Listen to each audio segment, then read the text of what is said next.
Chapter 22. Brothers and esteemed fathers, Paul said, listen to me as I offer my defense. When they heard him speaking in their own language, the silence was even greater. Then Paul said, I am a Jew born in Tarsus, a city in Sicilia, and I was brought up and educated here in Jerusalem under Gamaliel. As his student, I was carefully trained in our Jewish laws and customs. I became very zealous to honor God in everything I did, just like all of you today. And I persecuted the followers of the way, hounding some to death, arresting both men and women and throwing them into prison. The high priest and the whole council of elders can testify that this is so. For I received letters from them to our Jewish brothers in Damascus, authorizing me to bring the followers of the way from there to Jerusalem in chains, to be punished.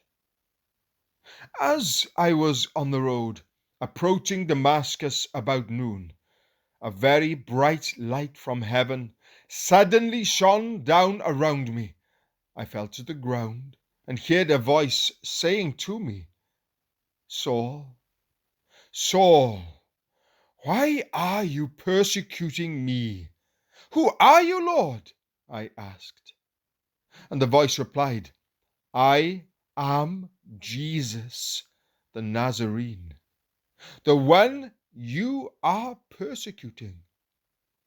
The people with me saw the light, but didn't understand the voice speaking to me. I asked, What should I do, Lord? And the Lord told me, Get up and go into Damascus, and there you will be told everything you are to do. I was blinded by the intense light and had to be led by the hand to Damascus by my companions. A man named Ananias lived there. He was a godly man, deeply devoted to the law and well regarded by all the Jews of Damascus. He came and stood beside me and said, Brother Saul, regain your sight. And that very moment I could see him. Then he told me, The God of our ancestors has chosen you to know his will and to see the righteous one and hear him speak.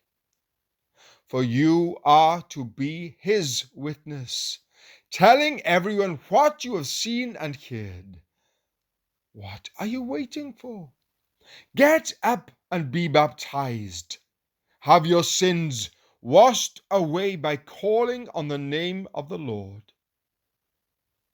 After I returned to Jerusalem, I was praying in the temple and fell into a trance.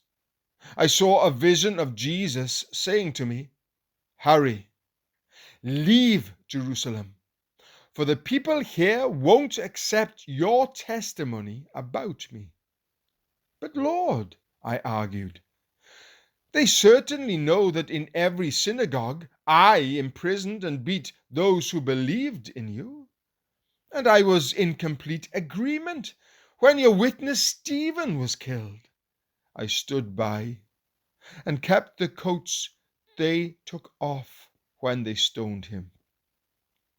But the Lord said to me, Go, for I will send you far away to the Gentiles. The crowd listened until Paul said that word. Then they all began to shout, Away with such a fellow! He isn't fit to live! They yelled, threw off their coats, and tossed handfuls of dust into the air. Paul reveals his Roman citizenship. The commander brought Paul inside and ordered him lashed with whips to make him confess his crime. He wanted to find out why the crowd had become so furious. When they tied Paul down to lash him, Paul said to the officer standing there, "Is it legal for you to whip a Roman citizen who hasn't even been tried?"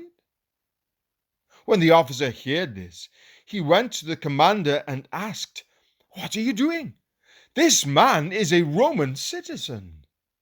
So the commander went over and asked Paul, "Tell me, are you a Roman citizen?" "Yes, I certainly am," Paul replied. "I am too," the commander muttered, "and it cost me plenty." Paul answered, "But I am a citizen by birth." The soldiers who were about to interrogate Paul quickly withdrew when they heard he was a Roman citizen, and the commander was frightened because he had ordered him bound and whipped. Paul before the High Council. The next day, the commander ordered the leading priests into session with the Jewish High Council. He wanted to find out what the trouble was all about. So he released Paul to have him stand before them.